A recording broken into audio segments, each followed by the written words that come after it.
Hey, happy Sunday. I'm Brent Whistler, the Frenzied founder. Look, I want to give your new business the biggest chance that it possibly could have to succeed. So, a large percentage of startups fail, right? And it's not the 90% that people say, but it's a lot. And so here's what a lot of people get wrong. It's not that the product was bad or the location was bad necessarily. It's because the founder never figured out the business model before they invested time, wrote code, spent a single dollar. So there's this one-page tool that Uber and Airbnb and Spotify and thousands of unicorns have used to figure this out before they launch. It takes 20 minutes to fill it out, first pass. It's free, and it will save you from spending years and thousands of dollars of developing something that nobody wants. It's the business model canvas. And by the end of this video, you're going to start to fill out one for your business right along here with me. At least I hope you are. So what most founders skip is the most important step. And I'm guilty. We'll talk about that. But they jump to products and features and branding and they get excited, right? But they maybe never ask, how does this actually make money? So my product is amazing and it will survive. But if I had gone through this exercise early, I wouldn't have been so confused about how to get to revenue. So quick stat for you. CB Insights found that the number one reason startups fail is no market need. 43% of businesses failed because not that it was a bad product or a bad team, it's just nobody wanted it. So the business model canvas forces you to answer the question before you spend anything, like what's your product, who's going to use it, and who's going to help you along the way. So what is the business model canvas? Let's get into it.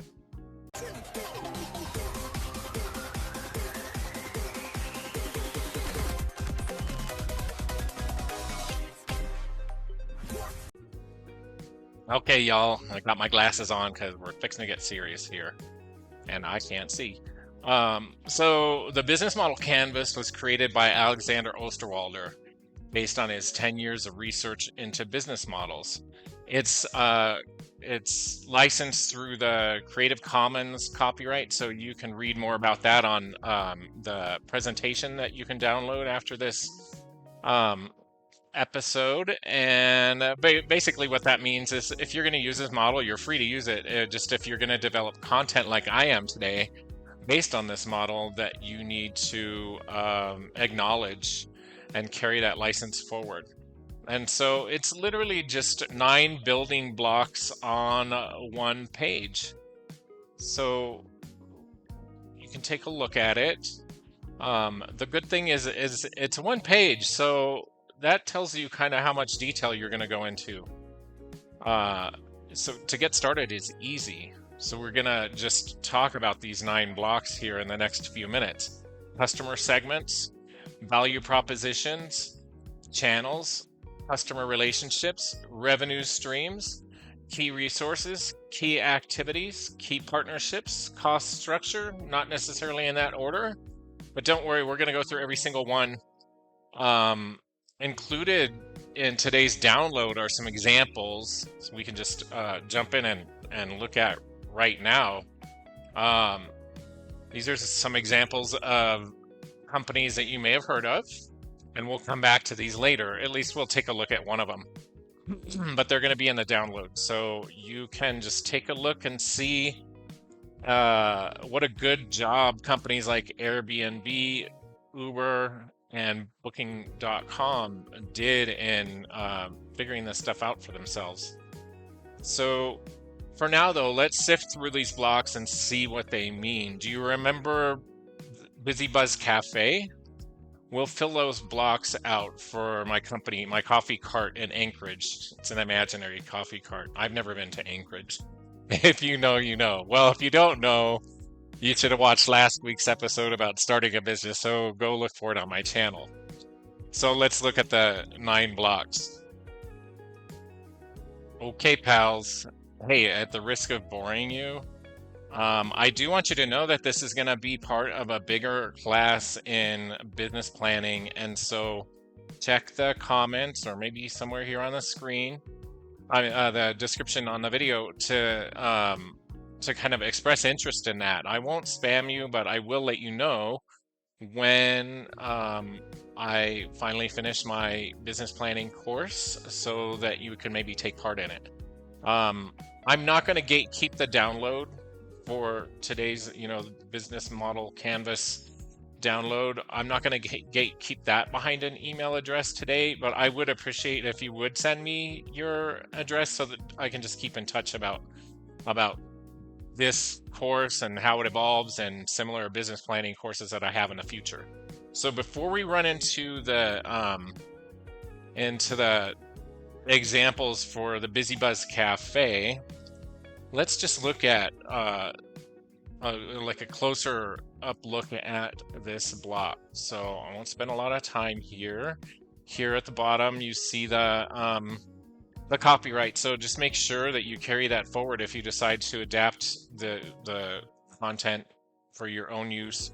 You can feel free to adapt my course and the stuff that I include because I'm carrying forward that same openness that Alex and Strategizer had when they shared the copyright for this business model canvas. So I'm not going to spend a lot of time, but this should kind of excite you because these are like seeing these few examples are like really a leg up in trying to figure out what to put on your own business model canvas.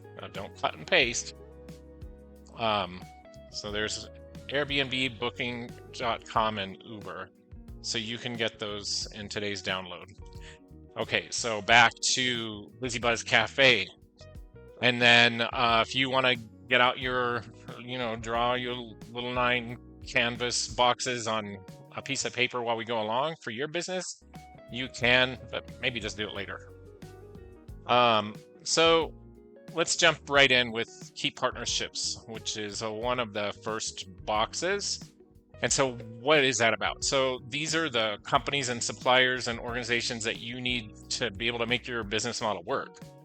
So knowing who they are lets you reduce risk and optimize your operations, scale quickly, and get those resources that those partnerships provide. So for the coffee cart, a big risk for me would be if I don't know where my coffee is coming from, right? So local coffee roasters, who's going to give me milk, who's going to who am I going to work with to store these supplies and prepare stuff?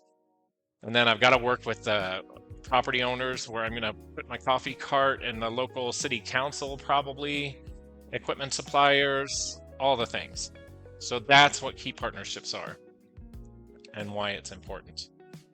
Now, key activities. So these are the things that you're going to do every day that your company has to do to make the business model work. And so the reason you need this is to show exactly where you're going to focus and what kind of operational budget you might need.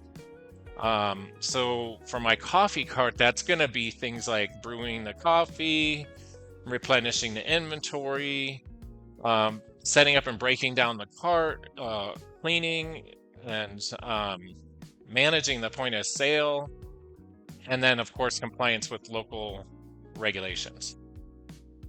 And so on now to key resources.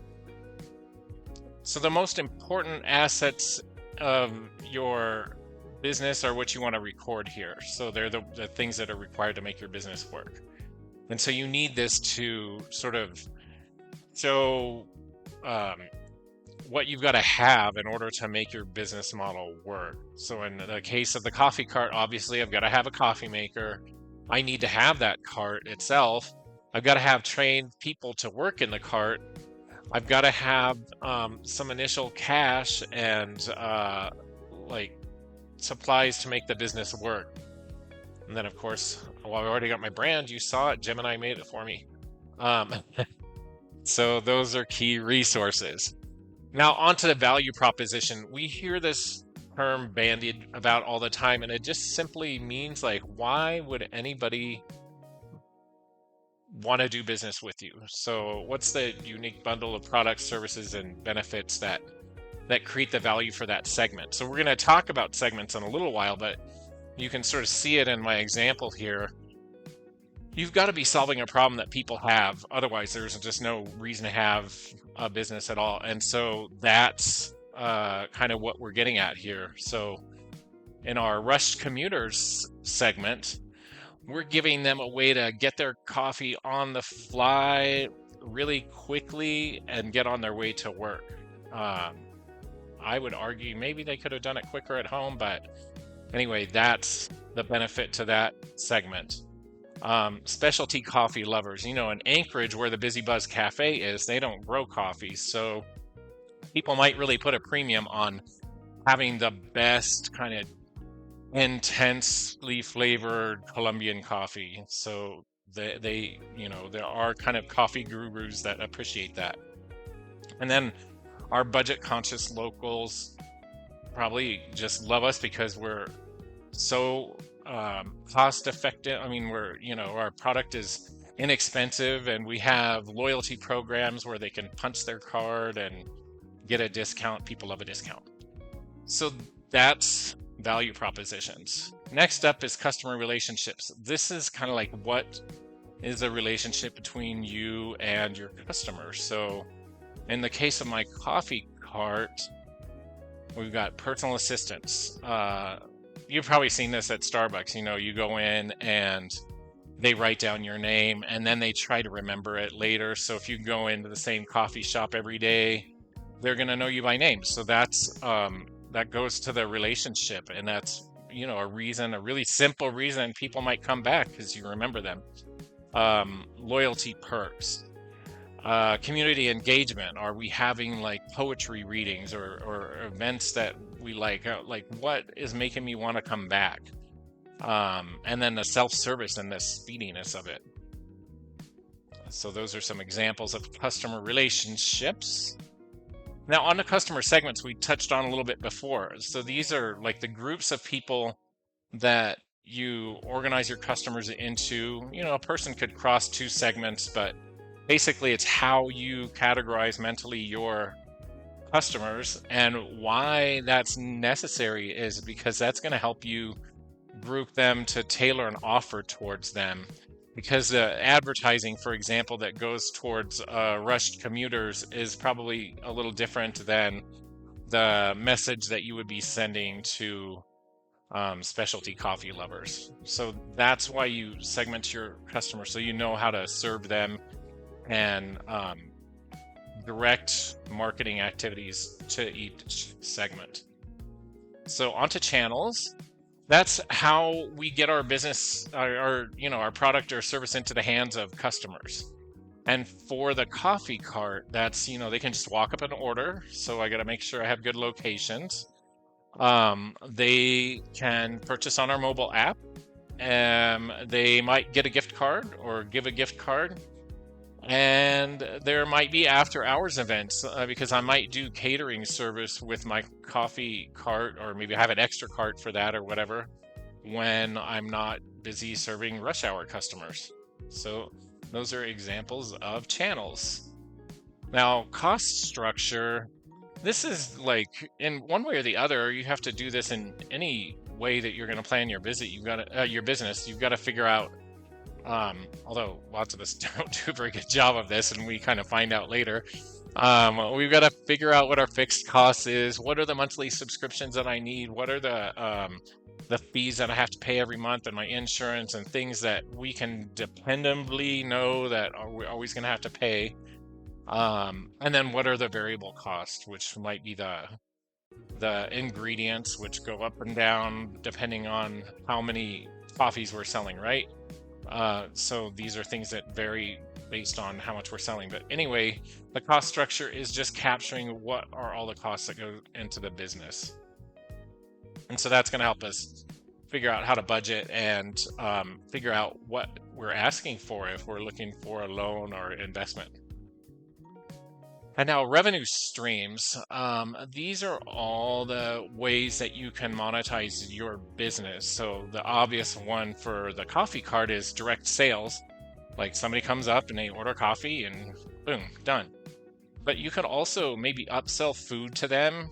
You can do catering, like I was saying, on the side when my coffee cart's not busy, or say the office building my coffee cart is closed on certain days. Well, I can book catering events or go to other locations with my cart on those days. So it's important to think about that.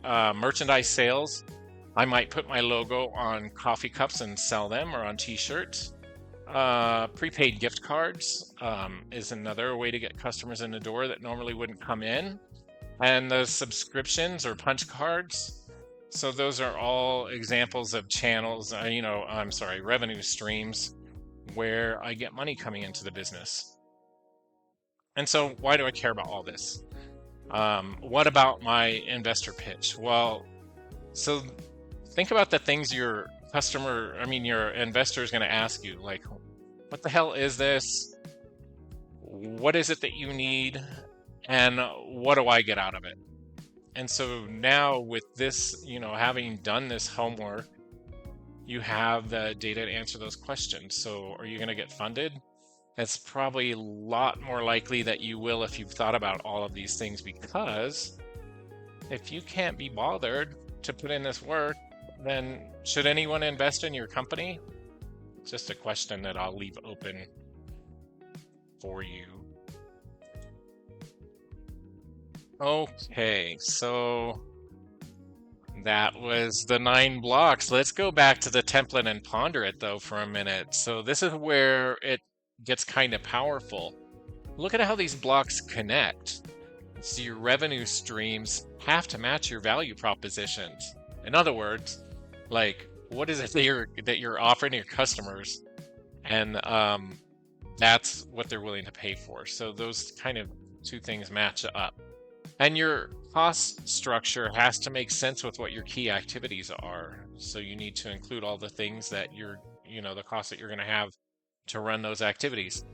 Your value propositions also have to make sense for who you say your customer is. And now you've got to go get that agreement from those customers. Is this really what you want? Is this what people like you want? So this is where you like these connections. That's where you catch the broken business model before you launch, so you can go back and tweak it. So there's more than just this to business planning. For example, you're going to take this information now and you're going to want to make a real budget with real numbers, because this business model canvas isn't detailed enough to capture all of that information. And then, really model out what your costs and revenues will be specifically. And that goes for all the 9 blocks. Just filling out this business model canvas isn't enough. You're gonna have like a map now where you can start and kind of figure out what the information is that you need, because you have this business model canvas in hand. So don't let perfection get in the way of execution. Some would tell you have to get all in and get all the information from all these blocks. Go talk to actual customers. But no, just take a first pass and fill it out, with what you know or what you suppose to be true. It's a living document. So then when you're done, then go talk to your customers and your partners. And then just iterate with what you learn about it. So drop a comment below though if you want me to look at your canvas, if you fill one out, or if you're interested in a deeper dive about business planning. And when you download the presentation, again, you'll also get the chance to sign up to be notified when I come out with that kind of deeper dive class, or any other educational opportunities I might give. And I hope this was helpful. Please drop a comment and say whether it was or it wasn't. If you don't make a comment, I'm going to assume that it wasn't helpful. So please do that and like and subscribe, and we will see you next week.